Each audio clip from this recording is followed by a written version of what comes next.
je suis en train de faire chauffer de l'eau pour mettre ensuite dans la bouilloire, hein. Enfin dans la bouillotte, pas dans la bouilloire. Dans la bouilloire. Oh là, bah dis donc Wendy, t'es pas réveillée. Et comme ça ensuite, je mets en fait, si vous voulez, la bouillotte sur la table à manger avec une serviette. Et comme ça, quand il sortira du bain, je vire la bouillotte et tout, bien sûr, hein, j'évite qu'il se brûle, tant qu'à faire. Et ben, il a un endroit bien chaud et ça le réconforte un petit peu parce que généralement, quand ils sortent du bain, ils n'aiment pas trop. Je vous montre la baignoire, en fait, c'est celle-ci. Alors, pour l'instant, l'organisation est un petit peu particulière. En fait, c'est une baignoire, donc c'est Shambhala, je crois, ou Shambhala, je sais jamais le nom, je vous mets ça en barre d'infos, je vous mets le lien de la baignoire pour que vous puissiez la trouver. En fait, c'est une baignoire qui est physiologique et qui est censée représenter un utérus. Parce qu'en fait, le bébé, quand vous le mettez à l'intérieur, il a les jambes repliées. Et je sais que moi, au départ, je faisais prendre le bain dans une baignoire classique sur pied. Et il était complètement... Enfin, il aimait pas du tout. Il poussait sur les bords, c'était horrible. Et du coup, avec cette baignoire, franchement, c'est nickel. Quand il va dedans, il est très très calme et ça me permet moi aussi de vivre un bon moment parce qu'il n'y a rien de plus agréable que de faire prendre le bain à son petit et à s'occuper de ses soins. Enfin, moi, c'est ce que j'adore faire.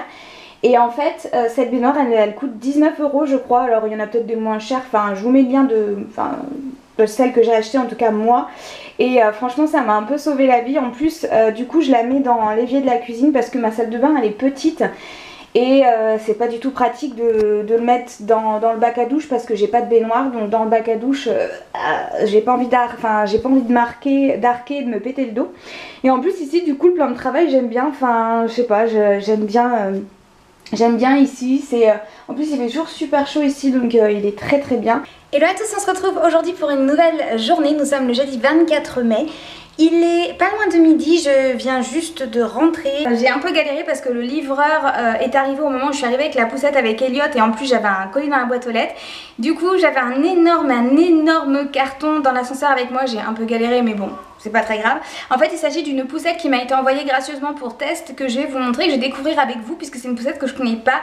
Mais pas du tout, je sais juste qu'elle est extrêmement belle, elle est vraiment esthétique avec du rose gold et tout. Enfin là c'est vraiment la poussette à Fifi, la poussette où voilà, tu te la pètes un petit peu parce qu'elle est trop belle. À l'époque les poussettes c'était pas du tout à dimension esthétique, c'est dimension pratique, il fallait que ça roule, il fallait qu'on déplace les petits avec. Aujourd'hui il y a un choix énorme en termes de poussettes et j'ai la chance d'être influenceuse et qu'on m'ait sollicité pour l'essayer. Et puis on va voir si ça convient aussi à Elliot, j'attends aussi la nacelle. J'ai juste hâte de tester tout ça et effectivement vous allez vous dire mais qu'est-ce que tu vas faire de 2 poussettes? C'est exactement ce dont j'avais besoin puisque ma mère va quand je vais retravailler s'occuper d'Elliot et comme ça j'aurai une poussette pour moi et une poussette pour ma mère du coup donc c'est top. Donc sans plus tarder je vais aller m'occuper du petit puis je vous reprends après.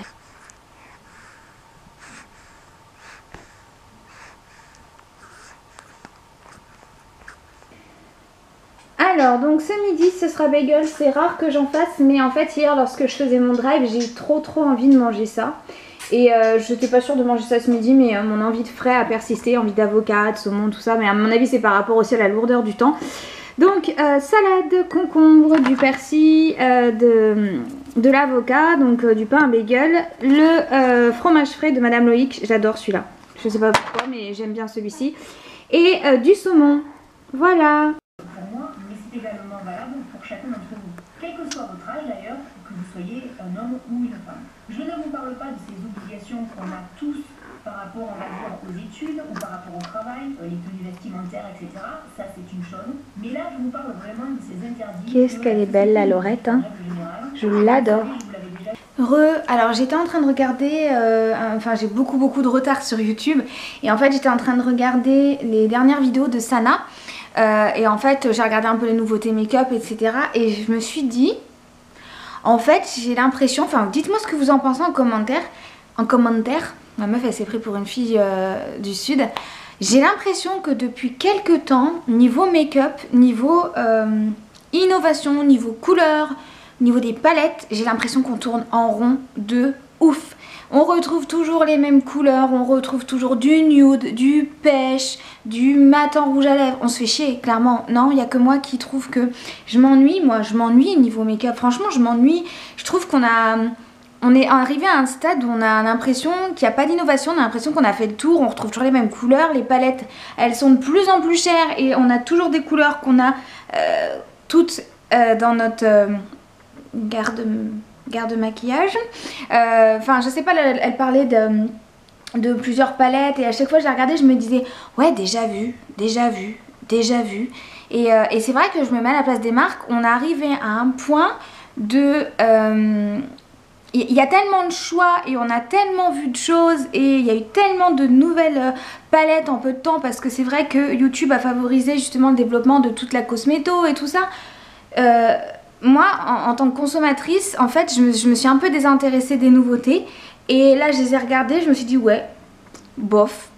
Déjà vu quoi. Je sais pas pour vous, mais j'ai 50 rouges à lèvres rouges, j'ai 50 rouges à lèvres nude rosé, des nude pêche, j'ai 50 rouges à lèvres roses. Et en fait, j'ai l'impression qu'aujourd'hui, j'ai une espèce de lassitude et que j'ai fait le tour et que j'ai tout quoi.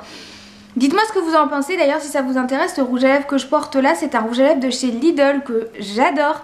C'est un rouge à lèvres un peu métallique. Je vous mets les références en barre d'infos si ça vous intéresse. Mais...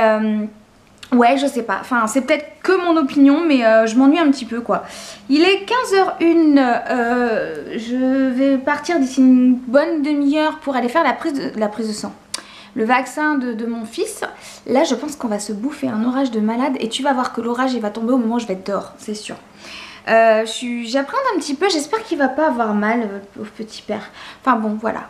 J'ai reçu une carte aujourd'hui et c'est une carte qui ne vient pas de chez nous. C'est une carte qui vient du Canada. La voici. Donc Danisha, je te remercie. Donc Danisha, je vous en ai déjà parlé, c'est une youtubeuse que j'adore. Et en fait, elle m'a envoyé une petite carte pour me féliciter pour le fait que je sois maman. Ça m'a vraiment touchée, Danisha, je te remercie. En plus, l'enveloppe, je vous montre pas là devant parce que c'est mon adresse, ça va avec la déco quoi. Ça gronde. Tu vas voir que je vais me prendre l'orage sur la tête. Merci ma bichette, ça m'a fait grandement plaisir. Moi aussi je dois t'écrire, je dois t'envoyer quelque chose.